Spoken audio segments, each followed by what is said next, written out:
Hello everyone, welcome to our YouTube channel. तो कैसे हैं आप लोग। मैं लेके आया हूं आप लोगों के लिए भूगोल के 4th चैप्टर का पार्ट 2। तो पार्ट 1 हम लोगों ने कंप्लीट कर लिया है, जिसमें हम लोगों ने सब्जेक्टिव क्वेश्चन आंसर को देखा था। तो पार्ट 2 में हम लोग यानी जितने भी ऑब्जेक्टिव क्वेश्चन आंसर हैं सारे को कवर करेंगे। तो आपको क्लास को लास्ट तक देखना है। अगर आपको अच्छा लगे तो लाइक करना है, शेयर करना है, और अगर आप इस चैनल पर नए हैं तो चैनल को सब्सक्राइब करके बेल आइकन को दबा लेना है। तो चलिए आज की क्लास को स्टार्ट करते हैं बिना किसी देरी किए हुए।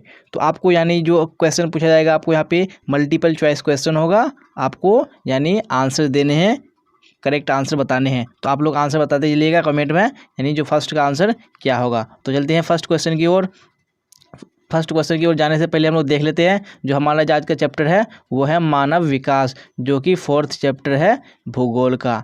चलिए देखते हैं फर्स्ट क्वेश्चन, और आप लोग कमेंट में आंसर दीजिएगा। यहाँ पे क्या बताया जा रहा है फर्स्ट क्वेश्चन में, निम्नलिखित में कौन सा विकास का सर्वोत्तम वर्णन करता है। यानी आपको बताने हैं यहाँ पे जो कौन सा ऑप्शन है जो विकास का क्या करता है, सर्वोत्तम वर्णन करता है, सबसे अच्छा उसको वर्णन करता है विकास को। यहाँ पे आकार में वृद्धि है, गुणों में धनात्मक परिवर्तन है, आकार में स्थिरता है, या डी में आपका है गुणों में साधारण परिवर्तन। तो यहाँ पे क्या होगा आंसर आपका, यानी ऑप्शन नंबर बी हो जाएगा, गुणों में धनात्मक परिवर्तन। यह क्या करता है, विकास का सबसे अच्छा, यानी विकास को सबसे अच्छी तरीके से वर्णन करता है। चलिए अब देख लेते हैं दूसरा क्वेश्चन।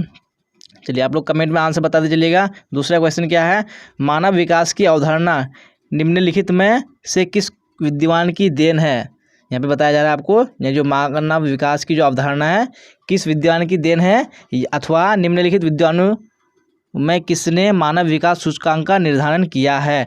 चलिए तो बताना है आपको, यानी जो कौन वैज्ञानिक है जिन्होंने, सॉरी वैज्ञानिक नहीं है ये, यानी आपको बताने हैं कौन सा विद्वान है जिन्होंने विकास यानी मानव विकास सूचकांक का निर्धारण किया है। आपका ऑप्शन नंबर ए है अमर्त्य सेन, डॉक्टर महबूबुल हक, एलन सी सैंपल, या रेडजेल। तो यहाँ पे कौन सा आंसर हो जाएगा, यानी आपका ऑप्शन नंबर बी हो जाएगा, डॉक्टर महबूबुल हक ने क्या किया था, मानव विकास सूचकांक का निर्धारण किया था। चलिए अब देख लेते हैं हम लोग अगला क्वेश्चन, क्वेश्चन नंबर 3 को। क्या है क्वेश्चन नंबर 3 में, चलिए और आप लोग आंसर देते चलिएगा क्या होगा आंसर। यहाँ पे क्या है क्वेश्चन नंबर 3 में, निम्नलिखित में कौन सा देश उच्च मानव विकास वाला नहीं है। यानी आपका कौन सा ऑप्शन है यहाँ पे जो जहाँ पे क्या है उच्च विकास नहीं है, नॉर्वे, अर्जेंटीना, जापान, मिस्र। तो यहाँ पे कौन सा आंसर हो जाएगा, आपका ऑप्शन नंबर डी हो जाएगा, मिस्र। ये क्या है, उच्च मानव विकास वाला देश नहीं है। चलिए अब देख लेते हैं हम लोग अगला क्वेश्चन, क्वेश्चन नंबर 4 को। क्या है क्वेश्चन नंबर 4 में, निम्नलिखित में से किस देश का मानव विकास सूचकांक भारत से उच्च नहीं है। यानी यहाँ पे कौन सा देश है जिसका जो मानव विकास सूचकांक है भारत से अधिक नहीं है, उच्च नहीं है। श्रीलंका, ट्रिनिडाड वो टोबैगो, या ओमान, या डी में आपका है म्यांमार। कौन सा आंसर होगा आपका, आपका ऑप्शन नंबर डी हो जाएगा, यानी म्यांमार। म्यांमार जो है यानी जो उसका मानव विकास सूचकांक है भारत से क्या है वो कम है। चलिए अब देख लेते हैं हम लोग अगला क्वेश्चन, क्वेश्चन नंबर 5 को। क्या है क्वेश्चन नंबर 5 में, निम्नलिखित में से कौन सा देश उच्च मानव विकास स्तर में सम्मिलित नहीं है। तो यहाँ पे आपको बताने हैं जो कौन सा देश है जो उच्च मानव विकास स्तर में सम्मिलित नहीं है। आपका ऑप्शन नंबर ए में नॉर्वे, बी में भारत, सी में ऑस्ट्रेलिया, डी में कनाडा। तो यहाँ पे आपका ऑप्शन नंबर बी हो जाएगा करेक्ट, भारत क्या है वो उच्च मानव विकास स्तर में सम्मिलित नहीं है। चलिए अब देखेंगे हम लोग अगला क्वेश्चन, क्वेश्चन नंबर 6 को। क्या है क्वेश्चन नंबर 6 में, निम्नलिखित में कौन सा देश उच्च मानव विकास वाला है। तो यानी आपको बताना है कौन सा देश है जहाँ पे मानव विकास सूचकांक उच्च है। दक्षिण अफ्रीका, भारत, नॉर्वे, आपका डी में है चीन। तो कौन सा आंसर हो जाएगा, आपका ऑप्शन नंबर सी हो जाएगा, नॉर्वे। यहाँ पे क्या है उच्च मानव विकास सूचकांक पाया जाता है। चलिए अब अगला क्वेश्चन देख लेंगे हम लोग, क्वेश्चन नंबर 7 को। क्या है क्वेश्चन नंबर 7 में, मानव विकास सूचकांक का मापक निम्न में कौन सा है। तो यहाँ पे आपको बताने हैं जो मानव विकास सूचकांक है उसका मापक क्या है, यानी किस चीज़ के लिए उसको मापा जाता है, किस चीज़ के। तो देखना है आपको, स्वास्थ्य, शिक्षा, संसाधनों तक पहुँच, और डी में आपका इनमें सभी। तो यहाँ पे आपका कौन सा आंसर हो जाएगा, ऑप्शन नंबर डी करेक्ट हो जाएगा, यानी इनमें सभी। ये सारे क्या है मापक हैं किसके, मानव विकास सूचकांक के। चलिए अब देख लेते हैं हम लोग अगला क्वेश्चन, क्वेश्चन नंबर 8 को। क्या है क्वेश्चन नंबर 8 में, मानव विकास का कौन सा उपागम, आपको बताना है जो मानव विकास है उसका कौन सा उपागम प्रोफेसर अमर्त्य सेन द्वारा प्रतिपादित किया गया था। यहाँ पे बताना है कौन सा उपागम है जो अमर्त्य सेन ने प्रतिपादित किया था। फर्स्ट ऑप्शन में आपका है आय उपागम, यानी इसको इंग्लिश में हम लोग बोलते हैं इनकम अप्रोच, इसको बोलते हैं वेलफेयर अप्रोच। और यहाँ पे क्या है, आधारभूत आवश्यकता उपागम यानी बेसिक नीड अप्रोच। उसके बाद डी में आपका क्षमता उपागम यानी कैपेबिलिटी अप्रोच। तो यहाँ पे कौन सा आंसर हो जाएगा आपका, ऑप्शन नंबर डी हो जाएगा, यानी क्षमता उपागम। ये क्या है, प्रोफेसर अमर्त्य सेन ने प्रतिपादित किया था। चलिए अब देख लेंगे हम लोग अगला क्वेश्चन, क्वेश्चन नंबर 9 को। चलिए आप लोग आंसर बताते चलिएगा। क्या है क्वेश्चन नंबर 9 में, प्रसन्नता की कीमत पर भौतिक प्रगति नहीं की जा सकती, यह कथन निम्न में से किस देश के संदर्भ में सही है। चलिए यहाँ पे क्या बोला जा रहा है, प्रसन्नता की कीमत पर भौतिक प्रगति नहीं की जा सकती, यह कथन किस देश के संदर्भ में लिखा गया है, किस देश के संदर्भ में सही है। आपका ऑप्शन में नेपाल, मंगोलिया, भूटान या म्यांमार। तो यहाँ पे कौन सा आंसर हो जाएगा आपका, ऑप्शन नंबर सी हो जाएगा, यानी भूटान के संदर्भ में ये बात सही है। क्योंकि भूटान में क्या होता है, वहाँ पे जीडीपी नहीं मापी जाती है, वहाँ पे जीएनपी मापा जाता है, यानी ग्रॉस नेशनल हैप्पीनेस। तो हमारे यहाँ ग्रॉस डोमेस्टिक प्रोडक्ट मापा जाता है जीडीपी, लेकिन वहाँ पे ग्रॉस नेशनल हैप्पीनेस को मापा जाता है। इसलिए ये कथन किसके संदर्भ में सही है, भूटान के संदर्भ में सही है। चलिए अब देख लेंगे हम लोग अगला क्वेश्चन, क्वेश्चन नंबर 10 में। क्या है क्वेश्चन नंबर 10 में, चलिए आपको स्क्रीन में दिख रहा होगा, आप लोग कमेंट में आंसर दीजिए। विश्व में सर्वाधिक मानव विकास सूचकांक रखने वाले 2 देश वर्ष 2000 हैं, यानी जब वर्ष 2000 में यानी जो गणना हुई थी उसमें जो 2 देश हैं जो क्या है सर्वाधिक मानव सूचकांक वाले हैं। तो आपको बताना है कौन से हैं, नॉर्वे स्विट्जरलैंड है, नॉर्वे जर्मनी है, या नॉर्वे सिंगापुर है, या डी में आपका नॉर्वे डेनमार्क। तो कौन सा आंसर हो जाएगा आपका, फर्स्ट ऑप्शन हो जाएगा नॉर्वे और क्या है स्विट्जरलैंड। ये 2 क्या है सर्वोच्च यानी सर्वाधिक मानव विकास सूचकांक वाले देश हैं। चलिए अब देखेंगे हम लोग अगला क्वेश्चन। ये जो हम लोग कवर कर रहे हैं यानी पार्ट 2 कर रहे हैं, हम लोगों ने पार्ट 1 में जितने भी सब्जेक्टिव क्वेश्चन आंसर्स थे सारे को कवर किया था। अगर आपने पार्ट 1 नहीं देखा है तो आप प्ले लिस्ट में जाके देख लीजिए, वहाँ पे हमने डाल दिया है। तो चलिए देखते हैं हम लोग अगला क्वेश्चन को, क्वेश्चन नंबर 11 को।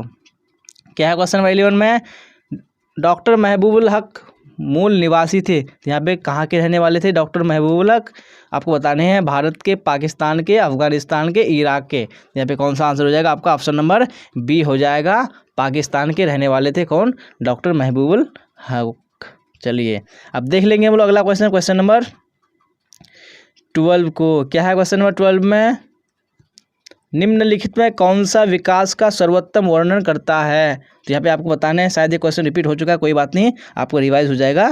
आपको बताने हैं कौन सा यानी जो विकास को क्या करता है, सर्वोत्तम वर्णन करता है, अच्छी तरीके से आकार में वृद्धि, गुणों में यानी धनात्मक परिवर्तन, या आकार में स्थिरता, या गुण में साधारण परिवर्तन। तो यहाँ पे कौन सा आंसर हो जाएगा आपका, ऑप्शन नंबर बी, यानी जो गुणों में क्या होगा पॉजिटिव चेंजेस होगा, यानी धनात्मक परिवर्तन होगा, वो क्या करेगा विकास को अच्छी तरीके से उसको वर्णन करेगा। चलिए अब देख लेते हैं हम लोग अगला क्वेश्चन, क्वेश्चन नंबर 13। क्या है क्वेश्चन नंबर 13 में, मानव विकास सूचकांक 2005 के संदर्भ में विश्व के देशों में भारत की निम्नलिखित में कौन सी कोटि थी। तो आपको बताने हैं जो मानव विकास सूचकांक हुआ था 2005 में, तो उसके संदर्भ में जो विश्व में जो भारत का पोजीशन कौन सा पोजीशन था आपको बताने हैं, 126वां, 128वां, 127वां, 129वां। तो कौन सा हो जाएगा आपका आंसर, ऑप्शन नंबर सी हो जाएगा, यानी जो उसका पोजीशन था 127 यानी एक नंबर पे था भारत। चलिए अब देख लेते हैं हम लोग अगला क्वेश्चन, क्वेश्चन नंबर 14। क्या है क्वेश्चन नंबर 14 में, विकासशील देशों की जनसंख्या के सामाजिक ढांचे के विकास एवं आवश्यकताओं की पूर्ति में कौन से प्रकार के संसाधन सहायक हैं। तो यहाँ पे आपको बताया जा रहा है जो विकासशील देश होते हैं, जो उनकी जो संख्या के जो सामाजिक ढांचे होते हैं उनके विकास के लिए कौन सी यानी किस प्रकार के संसाधन की आवश्यकता होती है, वित्तीय, मानवीय, प्राकृतिक या सामाजिक। तो यहाँ पे आपका ऑप्शन नंबर सी करेक्ट हो जाएगा, यानी जो प्राकृतिक संसाधन होते हैं ये वो सहायक होते हैं किसके लिए, यानी जो सामाजिक ढांचे है उसका विकास के लिए। चलिए अब देख लेते हैं हम लोग अगला क्वेश्चन, क्वेश्चन नंबर 15 को। क्या है क्वेश्चन नंबर 15 में? निम्नलिखित में कौन सा देश विकासशील है? तो आपको बताना है कौन सा देश है जो विकासशील है यानी डेवलपिंग है। कौन सा? Japan, France, Nigeria, Australia. कौन सा आंसर हो जाएगा आपका? कमेंट में बताइए फटाफट। आपका ऑप्शन नंबर सी हो जाएगा यानी नाइजीरिया। क्या है ये? डेवलपिंग कंट्री है यानी विकासशील देश है।